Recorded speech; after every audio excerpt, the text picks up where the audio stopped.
I'm Lori Allen, voice of Pearl Krabs from SpongeBob SquarePants, the boss in the Metal Gear Solid series, Bonnie's mom in Toy Story, Diane Simmons in Family Guy, and so many other crazy things. And you are listening to Influence with the fabulous Jordan Elliott. It's all about you, girl, on your 16th birthday. We'll pay attention to you, girl. Everyone has to do just what you say. Welcome to another episode of Influence with Jordan Elliott. Today, I am so thrilled. I am joined by an actor, writer, producer, Lori Allen. Lori has worked on hundreds of projects, but you're probably best known for your voice work. We have Diane on Family Guy, the Invisible Woman on Fantastic Four, the boss in the Metal Gear video game franchise, and my favorite, of course, Pearl from SpongeBob SquarePants. Lori, how are you doing today? Thank you, Jordan. Thank you guys so much. I'm good. I'm really good. Just came back from a really fun event called WonderCon, and I'm doing Toy Story 5, which is really exciting. Then I'm planning an amazing Let the Animals Live fundraiser with one of my best girlfriends, Fia, helping all the dogs and cats in Gaza and Israel. So it's a really amazing organization. You know, I'm very inspired by Cory Booker. Just him standing on the Senate floor for, almost a day is, if he can do that, there's stuff we can all do instead of just completely terrorized and traumatized. You know what I mean? Fantastic. A record-breaking performance. I know. Video game fans, of course, will know you as the boss. Everyone is waiting for this brand new remake of Metal Gear Solid 3, Metal Gear Solid Delta. It's coming out at the end of the summer. Not actually a remake of anything. It's our voices, it's our performances. It's just sort of an enhanced version of what it looks like. I mean, the sound will be so much better, but it's our performances from them. It's fantastic. It's absolutely stunning. I've never seen anything quite like it. The fans have taught me so much about this character in this game and the importance of her being as to why the whole series happens, the whole video game series happens. And I just wish that she were real so she could be in office right now. I'm in a very politically determined mindset at the moment. Of course, I have to say congratulations to you because last year the show SpongeBob celebrated its 25-year birthday. Crazy. I'm not sure if it's the nostalgia, but I know my peers and I have such an emotional connection to this show. I don't know if you know how much this show means to my generation as a whole, but we love SpongeBob so much and the characters. And of course, you as Pearl it's a huge part of our childhood. Thank you, Jordan. I so appreciate it. I really do.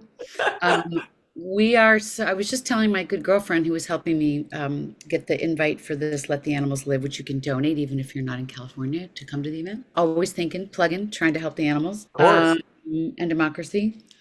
Oh, anyway. We're in a world right now. It's something. We're like in it. You know what I mean? Yeah. Like we're just in it, aren't we? Yeah. Anyway, the SpongeBob, I was telling my friend rather that when I first moved here, I believe the year after I moved here, I did Fantastic Four and I got to work with Stanley. And then a few years later, I booked Family Guy and SpongeBob in the same year. And you have no idea. I mean, as a coach and a person who does people's demos as a demo producer and everything, you have to listen to the trends and know that you have to coach. And people are like, I have a really good voice. I want to get into voiceover. There's so much more than that. So that's why you have to just do your best and have fun and be authentically you, because you just don't know. Casting doesn't know what they want. That's why they're auditioning. If SpongeBob was out of control, you just don't think that that's going to happen. And we could not be more grateful. The women of SpongeBob are really doing great things. We have a whole OG Gal Pals page. I saw that. Yeah, that my just dear, dear, wonderful friend and colleague of 26 years now, Carolyn Lawrence, who plays Sandy Cheeks, put together. And of course, Jill Talley, who's Tom Kenny's wife, who plays SpongeBob. They met each other doing improv. They're like the most perfect, fabulous couple. And Mary Jo Catlett, Broadway diva turned Mrs. Forever Puff in my heart. And our other gal pal is Serena Irwin. And she does every other voice that we don't, and she's amazing. And it's just the gift of a lifetime. It doesn't go unnoticed on me. There are days where it hits me. Like I came home, it's like a month ago, maybe 2 months ago, and my husband was watching, I don't know, hopefully at Pilates doing something athletic. And I came home and he was watching, he's like, this is hysterical, and it was Tom. And I'm like, that's my friend. Like I suddenly get so excited. And then I came out, I was like, that's me. Like, it's just such a great show. What's really meaningful is that there are several generations now, right, of people that have watched it together with their parents, with their kids. Oh, it hits you, it hits you. I'm just so grateful. Such a long career as Pearl Krabs. Never could have imagined that this show would still be running all these years later and still making so many people happy. It Yeah. seems like you guys are the most fun cast ever. From what you said, you're always bouncing off of each other. I want to know, do you guys actually ever work together in the booth? Yeah, when I first came to LA, that was sort of what you did. When I went in to do Fantastic Four, we were in the booth together and did Family Guy. We were in the booth together. At least I was in with Seth a lot. SpongeBob, we're always in together, unless we're doing pickups. And then during the pandemic, like we missed each other. It was so chaotic and traumatic for everybody. Thank God for the engineers at Nickelodeon, Manny, Ryan, and Cody.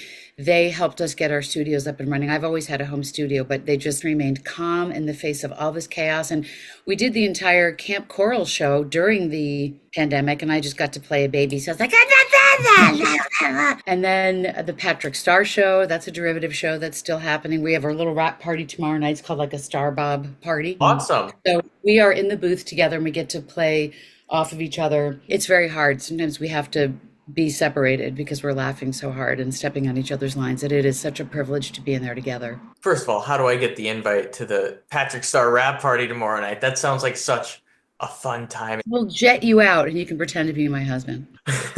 There are so many great songs in the SpongeBob TV show. One of my favorites, one of the most underrated, is of course the Pearl birthday song. It's all about you, girl, on your 16th birthday. I'm actually going to learn it to sing it with the High Seas, which is Tom's band, Tom Kenny and the High Seas. They're so talented, so I cannot wait. I cannot wait to get up and actually sing it with them. And I got to record with them when I did that song specifically, and it was just incredible. If you are just tuning in, this is Influence with Jordan Elliott. I'm sitting down with Lori Allen. You know her, of course, as the voice of Pearl on SpongeBob SquarePants. I see behind you, you don't only have SpongeBob, you also have one of the other biggest franchises to people my age. We got Toy Story in the back. Bonnie's mom in Toy Story, obviously. In Toy Story 3, we learn about this whole new family. Bonnie's family, of course, and it's one of the most emotional films. It's stuck with so many people my age. And Inside Out. Oh my God, right? Because it's like about feelings. Yeah. Happy feelings, all of them, right? Yeah. You said that you're returning for Toy Story 5. Is that confirmation? Oh, that's so exciting. Is there anything that you could tell us about that movie No. without No, I'm not Disney? sure I was supposed to say that, but it's already in the press, so I can say that. That's about it. I'm recording very soon. I'll have a bunch of sessions for it to come out. I believe it's June 2026. I'm so excited to jump in because I can't wait. I don't see the whole full thing at all. I haven't seen all of Metal Gear Delta.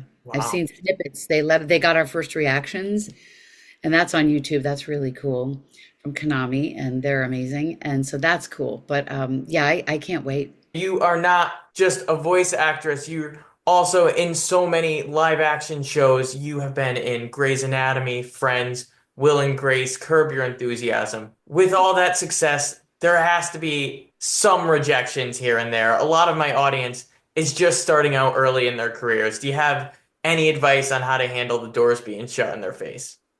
Well, you can't think of it like that. I've been a working actor since I was 5 because my dad is a wonderful actor director and he opened up his own ad agency and stuck my sister and I and stuff. And I watched my parents get told yes, no for their various acting endeavors and when they were trying to get accounts for certain things. You have one chance to make a first impression. And I get so many coaching clients who are like, hey, I have a great voice, blah, blah, blah. But have you taken an acting class? Have you taken an improv class? Do you play an instrument? Do you sing? Are you a storyteller? Are you getting up and doing stand-up? All of those will help another. Like this acting class that I took during the pandemic, because I always stay in class. I'm in a solo show writing class right now. You have to study. You have to know what you're doing because there's going to be somebody out there who's schmoozes and has just a different set of luck for whatever reason, who's not as talented as you. So you have to, your A game has got to always be on. And that's like the good news, bad news is like, okay, it's a numbers game and it's fate and it's the producer's daughter or whatever after a certain point. But what you do have control over is making sure that you are in the best physical, mental, spiritual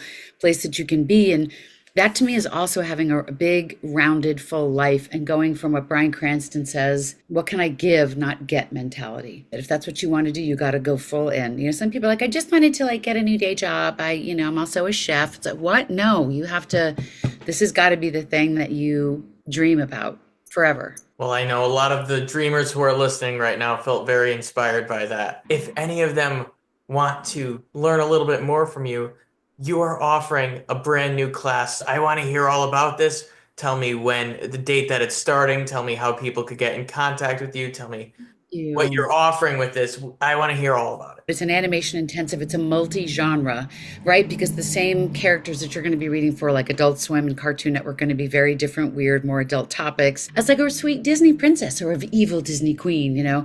So you want, and your Nickelodeons are still going to be weird and crazy, which of course are my favorite, but we cover how to break down a script and use the characters that are already in your head. Like I always tell people, and this is something that we sort of all know to do instinctually, but it's like, who are the characters in your head? Everybody has, my mother is an announcer and she has the most beautiful voice that's like butter.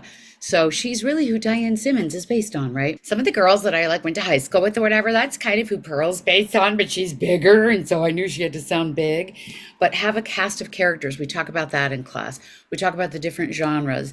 We talk about making a list and having it current of celebrities, accents you do well or you don't do well. I had to play like this lesbian gym teacher, and she was supposed to be from, like, it just said like nondescript Eastern European. So I was like, ladies, get down and give me 70 push-ups. And that's because like Arnold Schwarzenegger said California at the time, and it just cracked me up. We're always current in voiceover. So it's like non-binary, presents as who cares what, you know, it doesn't matter. Nobody cares anymore. It's not, you can authentically be you in voiceovers, like through and through. And I love that so much. It will start next Thursday, April 10th. So the following 4 Thursdays, 10, 17, 24, and the last class is on May 1st. And on my Instagram, which is Lori Talk 4, and I think I also have it on my website, loriallen.com. So it's a big, crazy-ass masterclass. It's quite something. So I really hope that you'll come and other people will come because you learn so much. It sounds amazing. I hope that everyone listening right now checks it out, and hopefully we got the next class of